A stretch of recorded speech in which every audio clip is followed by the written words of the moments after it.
M de Minotauro.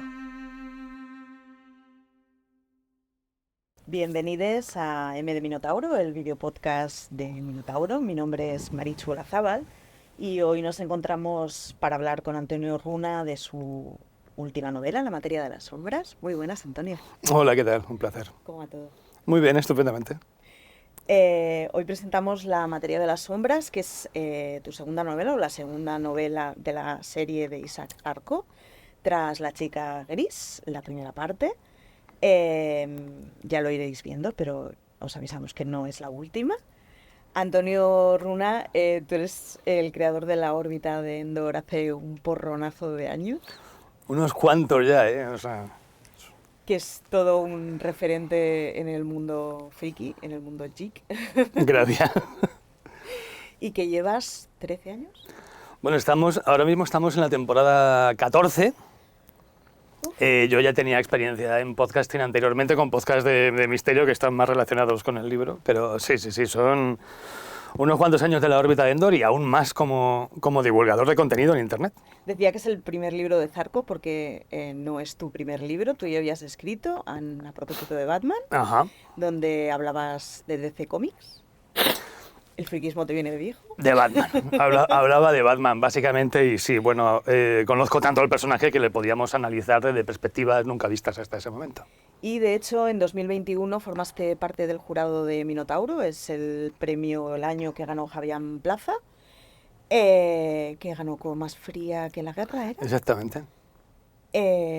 ¿Tu participación en el jurado fue lo que acabó encauzando esto? Bueno, hombre, yo aproveché eso para utilizarlo, ¿no? como posible enlace, ¿no? Porque yo decía, bueno, si lo mando por correo, aunque ya nos llevamos bien, pero seguramente lo prueben y lo lean y demás, pero si se lo entrego cara a cara, yo sé que la persona a la que se lo entregue lo va a leer, a lo mejor tarda un poquito y a lo mejor me dice que no, porque ya me dijo que no directamente ese día, pero bueno, era una posibilidad, ¿no? Sí, por lo menos me aseguraba que lo iba a leer, luego ya veríamos si le gustaba o no. La obra está protagonizada por Isaac Zarco. Uh-huh. Isaac Zarco es un investigador y divulgador de aquello paranormal. Tiene además poderes psíquicos, sí, y que le permiten emplear la telepatía, aunque en la novela se habla de más poderes que tienen otros tipos de psíquicos o otras personas. Tú ya habías hablado en la primera obra que Zarco volvería, ya estaba asomada la patita. ¿Qué cambios querías incluir o cómo creías que fuera respecto a la primera obra?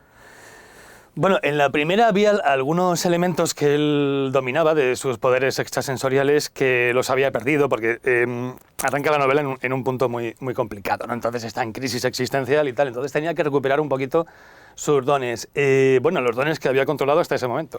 Y durante el transcurso de esa novela pues aprovecha algunas cositas como la telepatía, que apenas sí la tenía controlada, para llevarlo a su máximo nivel, ¿no? Entonces, claro, este es un poco el libro en el que lo bueno, ¿no? Las cosas buenas están muy bien, pero hay que pagar un coste. Entonces es cuando ya se empieza a dar cuenta de cuál es el precio a pagar. Y no solamente eso, sino que no es que sea solamente un precio físico, es un precio también un poco desde el punto de vista de lo psicológico, porque meterse en la cabeza de la gente pues genera adicción. Y otro tipo de cosas de las que no quiero hablar, pero que bueno, hay costes altos. Una de las cosas que Zarco repite es que no le viene de nuevas, no es la primera generación de psíquico, habla de varias generaciones anteriores, pero una de los referentes es su propio padre, que murió en una edad temprana, que era un importante parapsicólogo, que pertenecía a un grupo de investigación puntero en la España del momento, y que es con el que Isaac hace de aprendiz. Quedan muchos asuntos no resueltos con su progenitor. Para empezar, una promesa que me parece cruel no cumplirla, o por lo menos en el arranque de la novela, que es volveré y te contaré cómo está esto del más allá, y no. Es una de esas promesas que se pueden hacer, que entiendo yo que hay mucha gente que se hace.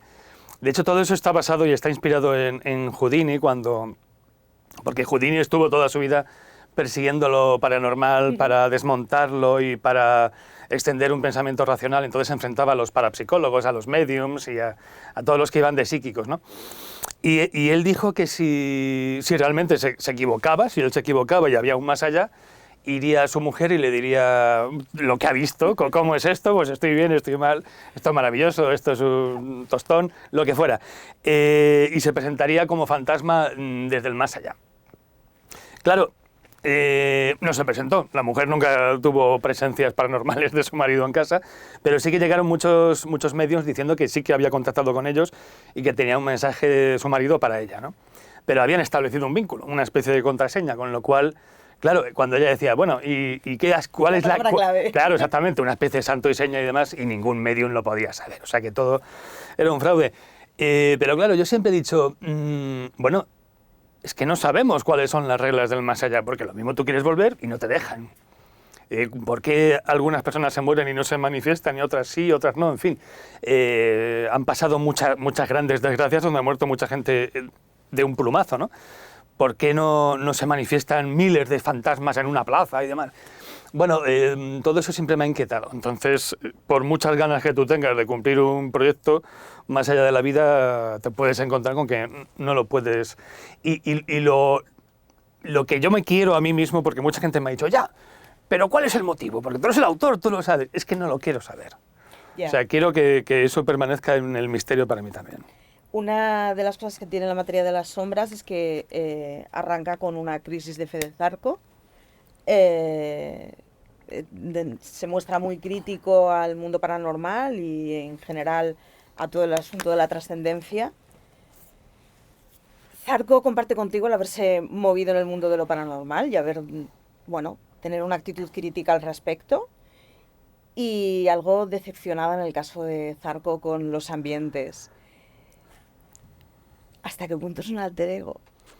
Bueno, vamos a ver, no, alter ego no es. O sea, sí que compartimos muchas cosas, ¿vale? Pero el hecho de que tú impregnes en un personaje muchas partes de ti no significa que sea tú, ¿no? De hecho, Dios me libre de ser Isaac Zarco, ¿no? Me gustaría tener algunas cositas, pero no otras, ¿no? Hombre, él es un tipo normal y corriente, tiene sus particularidades. De hecho, siempre lo digo, ¿no?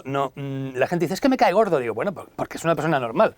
O sea, sus poderes pueden ser extrahumanos, pero él no tiene por qué ser una persona extrahumana. Él es un tío normal y corriente con unos poderes excepcionales. Y la gente normal, pues te puede caer bien, mal, pueden ser más o menos excéntricos, pueden ser más o menos sociables. Zarco, pues si te fijas bien, pues es una persona muy introspectiva, no se lleva bien con la gente.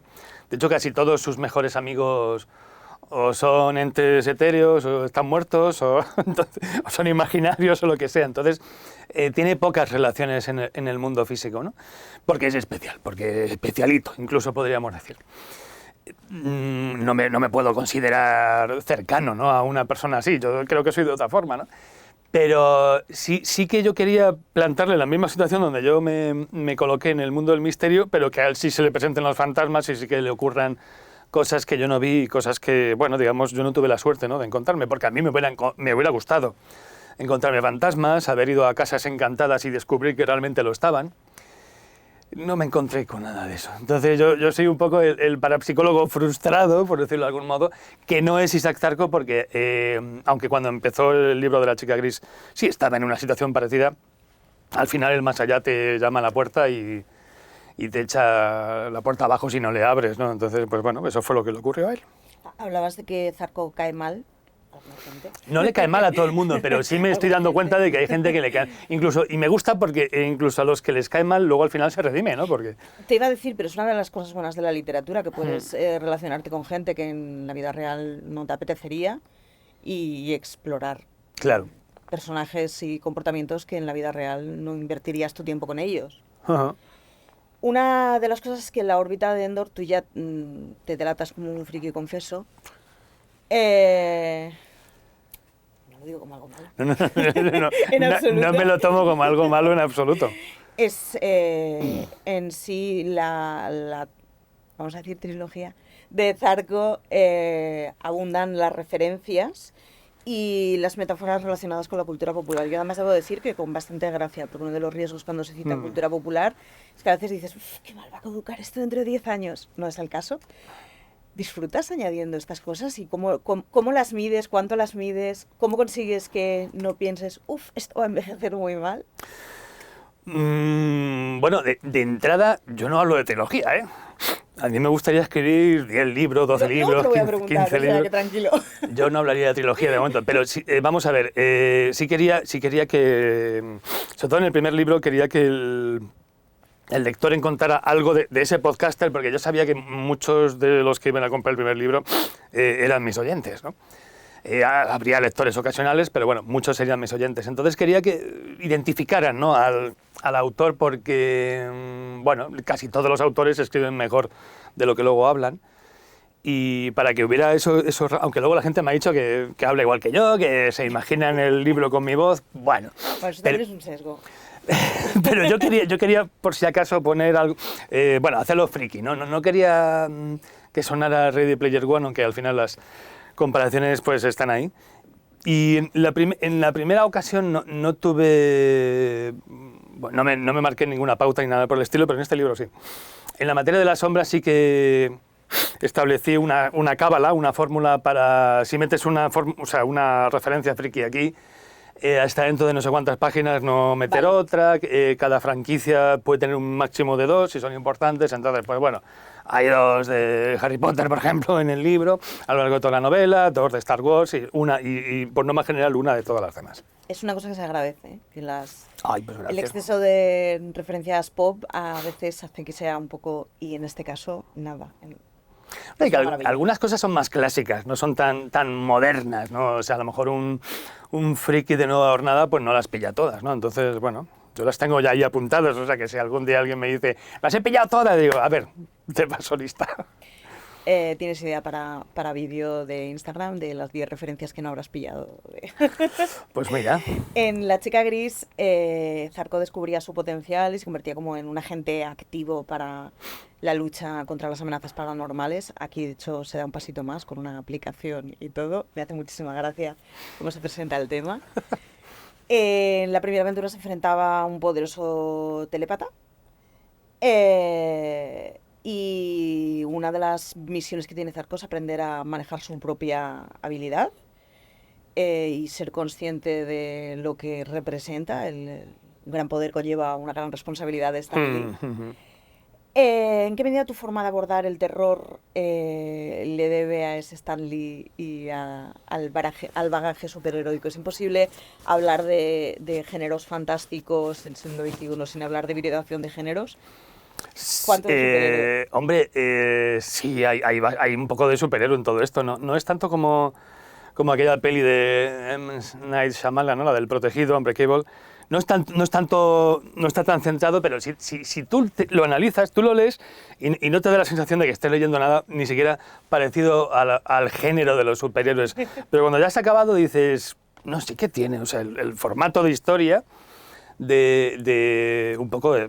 La chica gris tiene formato de historia de género, de superhéroes, de inicio, de origen.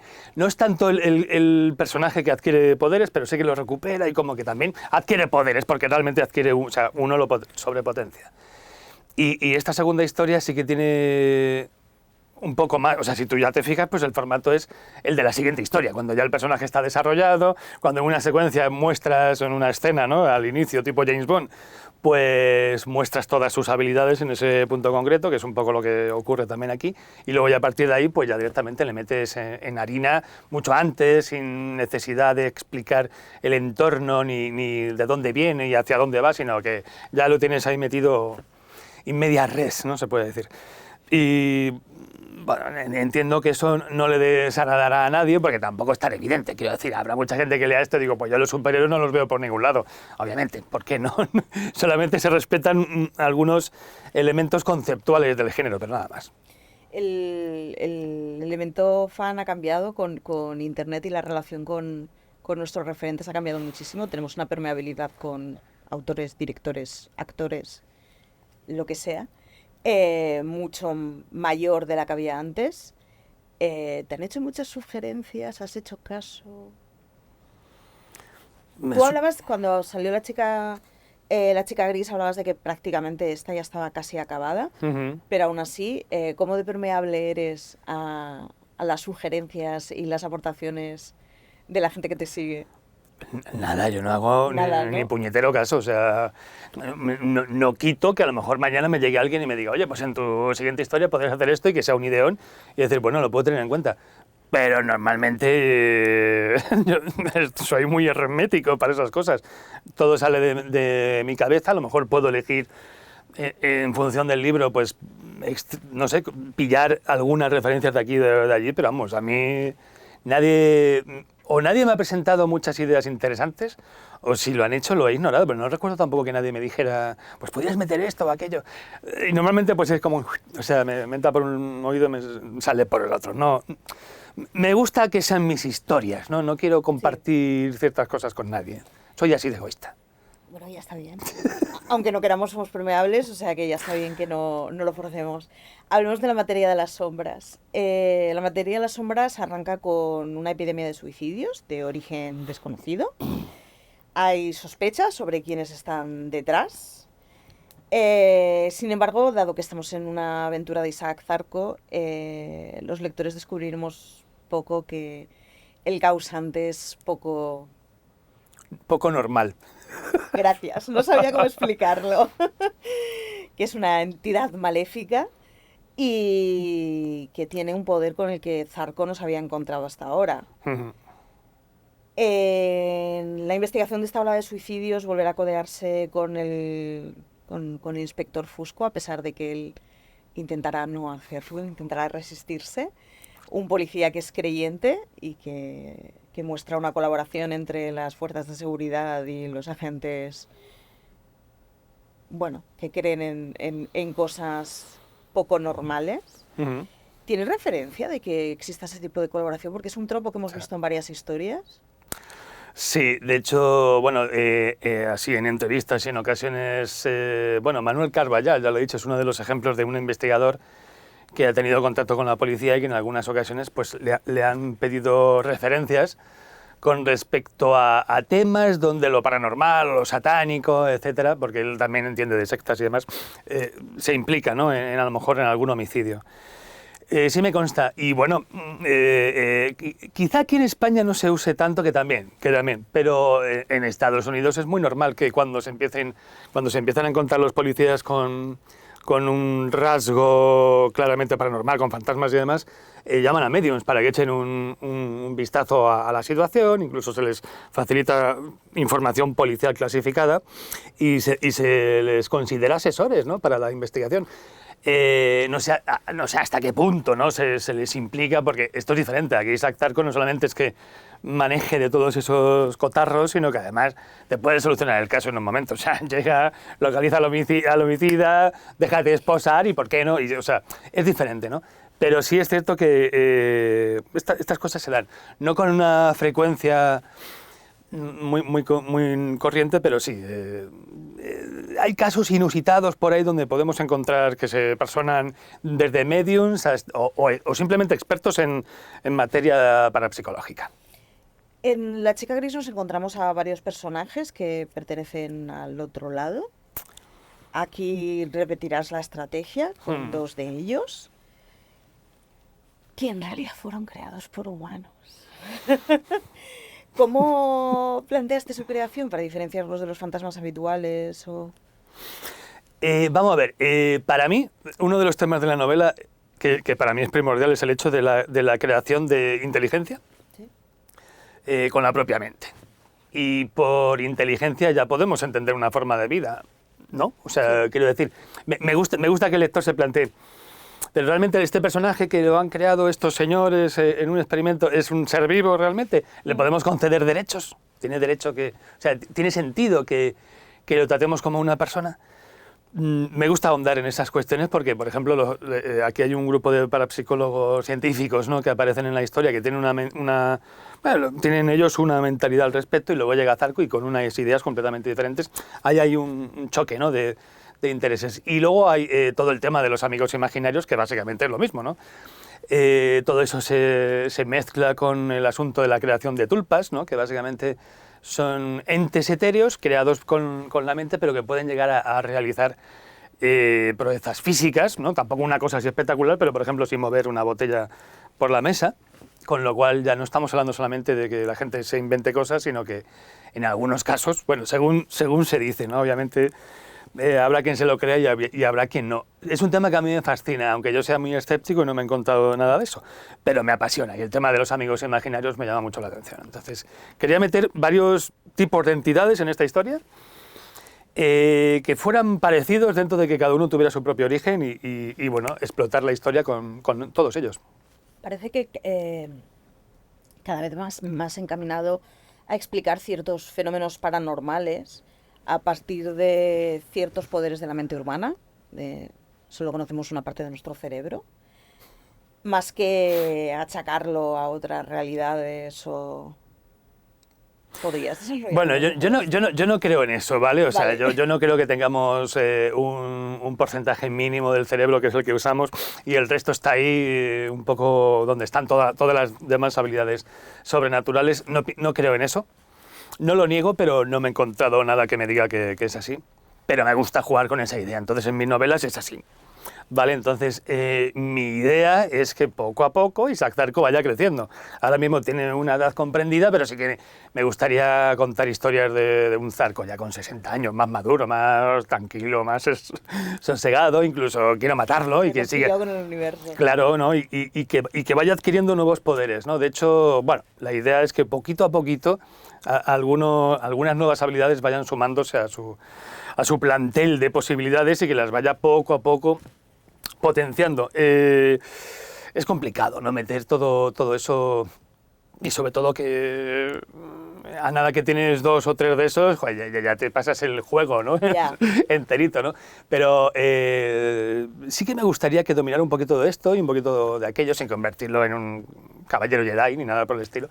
Aunque, bueno, no lo sé, nunca se sabe. A lo mejor luego cambio de opinión y sí, lo hago tan sumamente poderoso que en su última historia pues marque tanto la diferencia que, no sé, a lo mejor se convierta en el villano, no sé, son tantas posibilidades a explotar que me guardo ases en la manga. Hablábamos de los personajes del otro lado que aparecen en la materia de las sombras.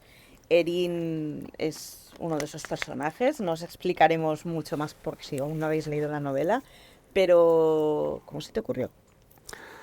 Bueno, pues no lo recuerdo con exactitud, pero sí es cierto que quería que fuera un amigo imaginario. Al principio iba a ser un amigo imaginario que le ayudaba a defenderse en su niñez, porque en el anterior libro los flashbacks nos íbamos a su adolescencia y ahora quería ir a su infancia, ¿no? Hay menos flashbacks, pero quería que fueran con el Zarco niño.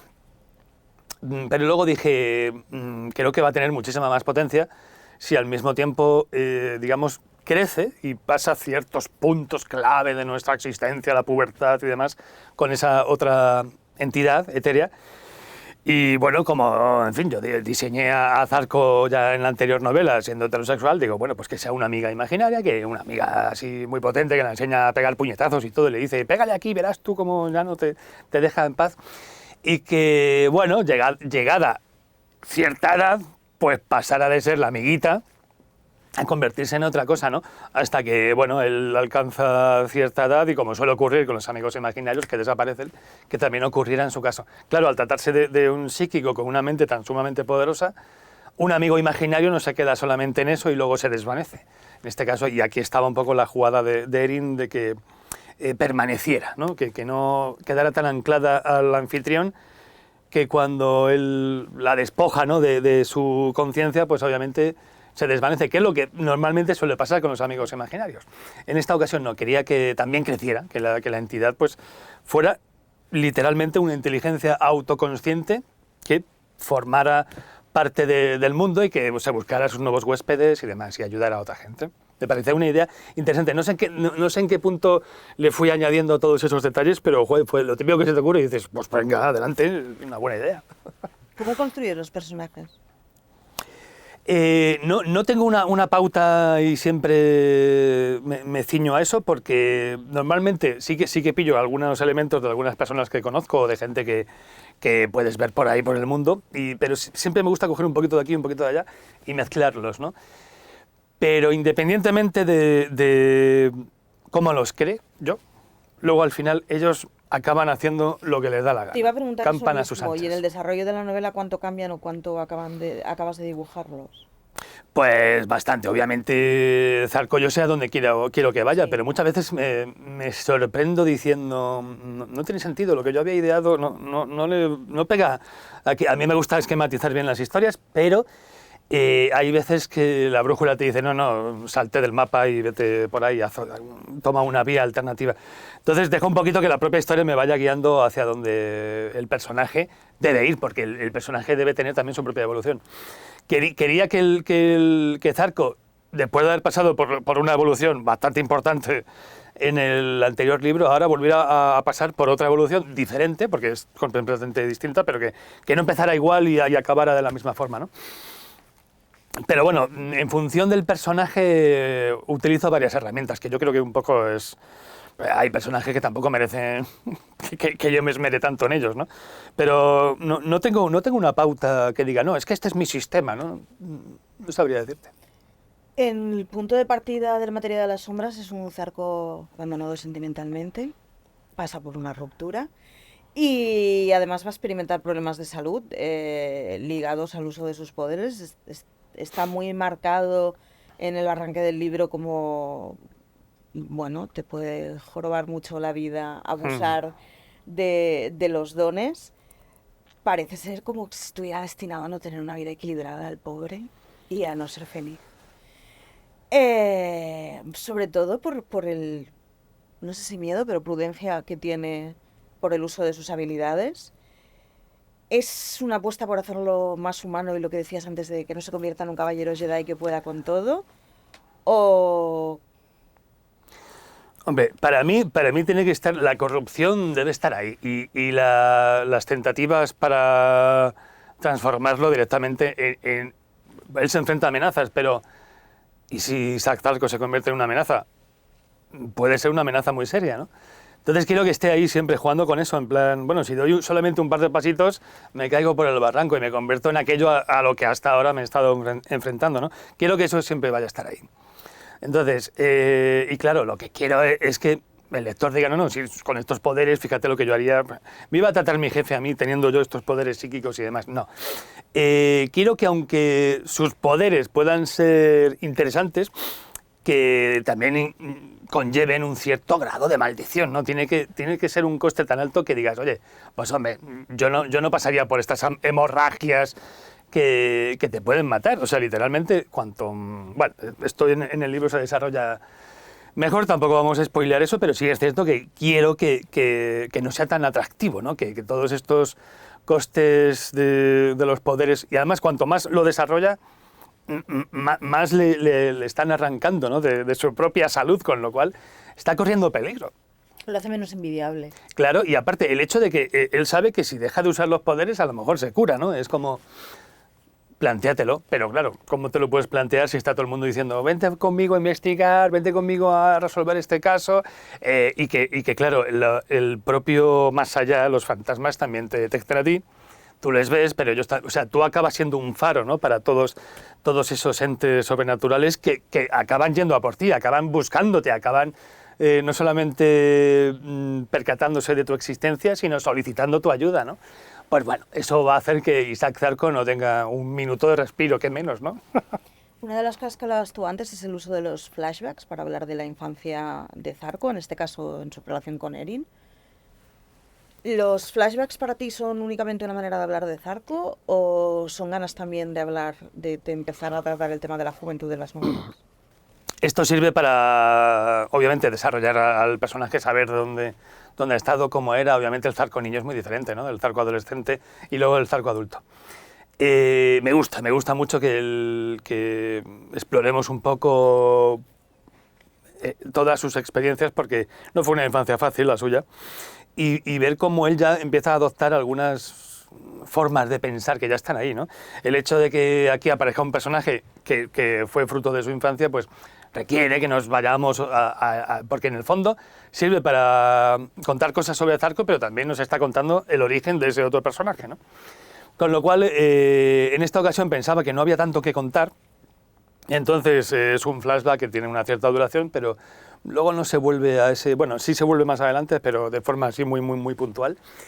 Y bueno, cumple dos objetivos primordiales, que son estos, pero ya está. Hay muchas veces, sobre todo en la serie de televisión, y esto se ve mucho en el manga anime y demás, y muchas veces se traslada a los libros, y puede que a lo mejor yo pecara un poquito en La chica gris, de sobreexplicar, de sobrecontar cosas, de sobredesarrollar al personaje con más flashbacks de la cuenta, ¿no? Esta vez lo quería medir al milímetro y a lo mejor me he quedado corto, pero no sé, yo creo que está todo bien. Es una buena Era lo que quería. Entregado es una buena conclusión. A ver, yo he spoileado que va a haber un tercer libro. O sea, yo estoy segura de que va a haber un tercer libro. Esto está así, la historia no está acabada. Tú hablabas de que, bueno, trilogía, esto ya se verá. ¿Tienes una ruta dibujada? Hombre, ahora mismo no, pero a mí sí me gusta trazarme rutas no y digo seguirme... si de 6 o 26 libros. Ah, no, pero, no. Pero sí tienes más o menos hacia dónde van a ir.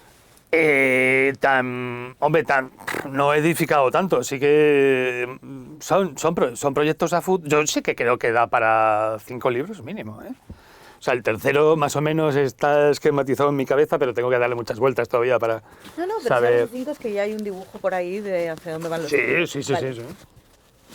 Y que luego puedes, en fin, contar relatos cortos y meterle en investigaciones así más suaves. Porque es que Zarco, quiero decir, en las novelas son los casos fuertes, pero luego por ahí él resuelve casitos así muy rapiditos, que es de ping-pong y ya está, y en un fin de semana resuelvo, ¿no? No solamente con su amigo investigador, sino con su amigo policía, que le requiere, por si está Zarco, ayúdame con esto, a ver si no encuentro al homicida, no sé qué. Entonces, bueno, supongo que podemos contar muchísimas cosas, todo lo que queramos con este personaje. La materia de las sombras tiene mucho de muchos géneros, tiene mucho de género negro, tiene mucho de muchas otras cosas. Como decía antes, yo creo que sí. Creo que sería prácticamente imposible pensar en el siglo XXI en una obra muy pura de un género.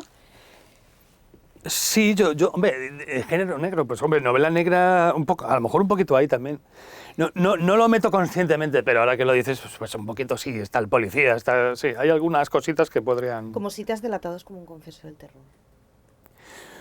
Bueno, hay tanto terror, ¿tú crees que hay tanto terror? Es que a mí los libros que dan mucho miedo me dan miedo, entonces a mí, yo reconozco que soy de un terror soft, pero hombre, sí, yo lo clasificaría dentro del terror. ¿Cuáles son tus referentes literarios en este género? Bueno, obviamente yo en los años 80 empecé con Stephen King y ahí me he quedado. Creo que sigue siendo un maestro, no ha perdido forma. Ha variado su estilo, pero yo lo sigo considerando una de mis influencias. No me quiero parecer a él, pero obviamente al final pues hay algunas cosillas que te influyen. Y sin hablar solo de libros, porque creo que cada vez es más impepinable que cuando hablamos de un género siempre cruzamos referencias y cruzamos formas visiones de ver las cosas. ¿Qué autores te atraen en cine, en tele, en ficción visual, en cómics? Es que me gustan muchísimas cosas, o sea, y aparte referencias. Genero contenido con respecto a muchas cosas, entonces me cuesta pensar. Vamos a ver, yo soy muy fan de Neil Gaiman. Creo pero me gusta más el Neil Gaiman de los cómics, ¿vale? Creo que en novela ha hecho cositas que están bien, pero tampoco me parece que haya roto, ni a mí no me ha volado la cabeza, pero el mundo del cómic sí. Más allá de Neil Gaiman, hombre, así a matacaballo, pues te puedo hablar de, bueno, no lo sé, Alan Moore, por ejemplo. Creo que en las formas de expresarse y demás, y en la forma de contar la historia en primera persona, las colecciones de Sin City y de Frank Miller siempre me hicieron muchísima gracia, ¿no? Esa forma de contar así tan propia de Miller, ¿no? Pues no es que yo intente emularlos, ni muchísimo menos, pero supongo que todo eso te deja huella y te marca y bueno, al final tú acabas construyendo tu estilo, pero con todas esas sombras ahí que de algún modo pues te tienen que influir al final de algún modo. Y sea en el canal que sea, ¿destacarías algún patrio? ¿Cómo, perdón? Sea en el canal que sea o en el medio que sea, ¿destacarías algún autor patrio? Pues tengo que decir que dentro de lo nacional, A mí, por ejemplo, aunque no tenga mucho que ver con lo que yo escribo, pero yo soy de Arturo Pérez Reverte de toda la vida. O sea, a mí me gusta mucho cómo escribe ese señor. Hace ya tiempo que no le pillo en ningún libro que me guste, pero hubo una época con el Club Dumas y la tabla de Flandes y demás. A mí me descubrió la histórica de adolescente de... Sí, necesito pues más de esto. A mí esas novelas me gustaron mucho. Y luego todo lo que hizo con El Capitán de la Triste, que lo tiene por ahí colgado y no parece que quiera volver, pues creo que es una cuenta pendiente porque, en fin, nos descubrió muchas cosas. Aparte de él, soy muy fan de Javier Negrete, y además es muy amplio y muy variado, escribe un poquito de todo. Me hace bastante gracia. Y luego, hombre, de vez en cuando, pues, Posteguillo, pero me lo tengo que dosificar. Quizá no me guste tanto, ¿no? Un tema como para meterme esos ladrillos que escribe, pero le respeto muchísimo. Mi padre es un fan, confeso, de Posteguillo y yo no sé cuántos millones de páginas de Romano se pueden llegar a leer. Pues muchas. O sea, yo reconozco que sus primeras me fliparon, pero es... Es que, en fin... ¿Romano por describir? Joder, es que escribe muy bien. Vale, ahora está con una de Julio César, que yo no sé cuántas páginas van a ser y cuántos libros, pero... madre mía. A ver, vamos a destapar el melón. Ya está, yo he hablado ya del tercer libro, aceptémoslo. Han quedado un montón de cosas por resolver. O sea, es innegable que esto no es una historia, no es una bilogía. Cuando sacaste el primer libro, ahora hasta que tenías muy adelantado el segundo, ahora has mencionado algo de que tienes esquejado el tercero. ¿Cuánto? ¿Porcentajes? Vamos a hacer un weekly de Sanderson. Estado de... Vamos a ver, es que en lo siguiente en lo que estoy trabajando no es Zarco realmente. Vale. Yo aquí voy a saltar de género. Me voy a la fantasía épica ahora, ¿no? Entonces estoy en otro rollo. De Zarco en concreto tengo, o sea, y muy por encima, más o menos de qué va lo siguiente, pero ya. O sea, me queda mucho por especificar y tal. Sí que quiero meter, o sea, me sobrevuela en mi cabeza el concepto guerra psíquica, pero no sé hasta qué punto desarrollar eso, si va a ser a mucha escala, a poca, bueno, pero por ahí van a ir los tiros. Ahí estoy pensando específicamente en Victoria Álvarez, pero hay muchos autores que cuando hablas con ellos a mí me frustran porque te hablan de lo que van a hacer en 2035 en su vida literaria. Ojalá. Tanto no. Planificación en mi vida. ¿Tienes muy planificado? Sí. Cuenta. Hombre, de fantasía tengo una novela que va a ser autoconclusiva, pero que se pueden sacar otros 2 libros más, eso de entrada. Tengo una novela de superhéroes ya con 100 páginas más o menos ya hechas, que eso algún día saldrá cuando... En fin, vuelva un poquito el género, es que no lo sé muy bien. O a lo mejor cuando yo me forme un poquito más como escritor ya iremos viendo. No tengo prisa, son muchas cosas que hay en la cabeza y por supuesto pues seguir con Isaac Zarco. Y lo que surja, porque la ciencia ficción también me llama muy de lejos, pero algún día diré, venga, ven para acá, anda. Todos géneros fantásticos. Sí, pero no descarto meterme en otras cosas, ¿no? Yo... hace no demasiado me puse a hablar con algunos compañeros del mundo del motor y de hecho bueno, incluso contacté con Antonio Lobato porque sí me gustaría hacer me gustaría novelar todo aquello que pasó en McLaren Mercedes con Fernando Alonso y Lewis Hamilton y demás, que eso tiene una novela, ¿no? Pero bueno, es muy a largo plazo, ya veremos, ahora mismo no es el momento para eso. Antes hablabas de superhéroes, no sé, has hablado de cuando esté más formado como escritor, no sé cómo lo has conjugado. ¿Es más fácil escribir este segundo libro que el primero? Está en la materia de las sombras, está chupado. Así te lo digo, no me ha costado nada. Venía ya con muchas dinámicas y como acabo uno, lo entrego y me pongo a trabajar en este. O sea, mientras estaba con la revisión del otro, estaba con este. Ha sido muy deprisa, ¿no? Y aparte, es que lo tenía todo tan claro en mi cabeza que ha sido fácil meter algunos giros y demás y no sé, me ha llegado todo de un modo muy fácil. Cuando dices que tenías dinámicas establecidas, ¿te refieres a hábito de trabajo? Yo no trabajo como los demás autores, eso de estar todos los días y sacar 1.300 o 1.500 palabras al día, eso yo no valgo para eso. Yo soy de... Tengo que conjugar esto con la órbita de Endor, que me quita muchísimo tiempo. Sí. Entonces yo procuro dejarme un día a la semana, pero ese día entro en un trance creativo total, o sea, me convierto en una bestia parda escribiendo, y lo mismo saco 15 páginas o 20, que son una barbaridad para sacar en un día. Sí. Entonces saco mucha producción, pero en un día a la semana, el resto fuera. Aunque siempre estás siempre estás dándole vueltas a la novela, de vez en cuando sacándola y apuntándote cositas, desechas un montón de todas esas movidas que te pasan por la cabeza, pero algunas ideas se instalan ahí, se quedan ahí, son más buenas de lo que te parecían al principio. Así que siempre estás trabajando en esos libros. ¿Y has probado rutinas tipo NaNoWriMo, no específicamente NaNoWriMo, pero el hecho de una tarea específica diaria o no me directamente funciona. no va contigo? No me funciona. No me funciona. Bueno, vamos a ver.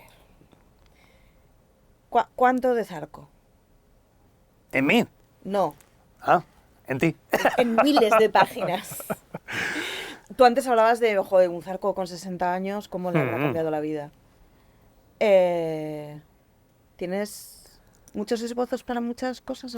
Hombre, tanto ahora mismo, no sé, yo ya te digo, creo que para 5 libros, entiéndeme, tiene que haber entendimiento, que la editorial pues quiera seguir sacando estas cosas, que haya interés, porque si no sé, el terror a lo mejor experimenta una subida, el terror siempre va subiendo y bajando, sí. Hay momentos de esplendor. Bueno, momentos de esplendor no creo que haya mucho, pero sí que hay picos de cierta... Y luego se hunde, ¿no? Entonces va ahí, pim, pam, habrá que ir viendo. Hombre, es el primer personaje que he creado. Quizás sea el más fácil de escribir porque es mi entorno, es mi mundo, es lo que conozco. Bueno, es fácil escribir sobre Isaac Zarco para mí. Podría decirte 5 libros y un libro de relatos y audiolibros, o sea, pues sí, porque además me he metido con el tema de la dramatización ahora. En fin, puedo escribir muchas cosas sobre él, pero no estoy seguro de que vaya a ser mi producción principal, ¿eh? Ya te lo digo.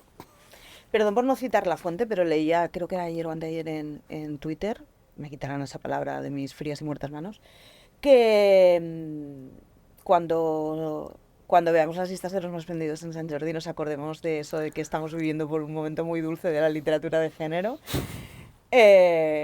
Acordaros del terror, en serio, acordaros del terror. El 23 de abril, en diciembre, cuando haya que comprar, porque efectivamente sigue siendo un género de nicho, es muy... Sí, es muy curioso porque conozco a gente que no lee fantasía, pero que a lo mejor acaban leyendo algo de fantasía, ¿no? Y gente que a lo mejor no le daba por la histórica, pero de algún libro sí. Y como que la gente sí le gusta picotear de géneros que no son su género.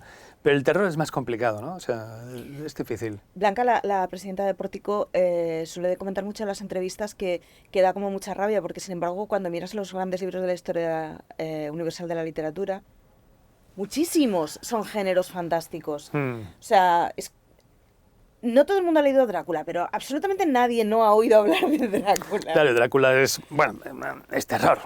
Por eso. Vamos, da miedo, hombre, pues... Es igual, pero lo metemos en el saco del terror. Sabemos que las andanzas en este sentido, muchos autores internacionales y patrios, que es un tema delicado y es un tema a multitud de circunstancias y cambios, con proyectos que arrancan, que se publican y que después no acaban llegando. Esto pasa a veces porque ni siquiera bueno. Tú hablabas de audiolibros, hablabas de relatos. ¿Se te ha planteado algún tipo de adaptación? De adaptación, hombre, a mi medio sí, porque lo hago yo mismo. Adaptación a series de televisión y a lo que sea. No, bueno, de momento no, ofertas así de fuera no. Sí, es verdad que, hombre, yo puedo aprovechar mi propio medio para seguir contando historias de Zarco. Ahora hay un caso así breve. Es un relato de 50 páginas, pero claro, al llevarlo a formato audiolibro, te da para casi 2 horas, ¿no? Ya se puede ir metiendo poquito a poquito en los programas. Y es otra forma de seguir machacando ahí al personaje, que le vaya entrando a la gente, que vayan escuchando cosas.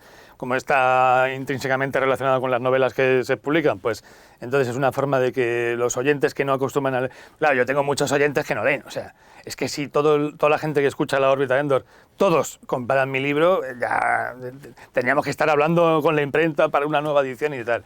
Pero es complicado, ¿no?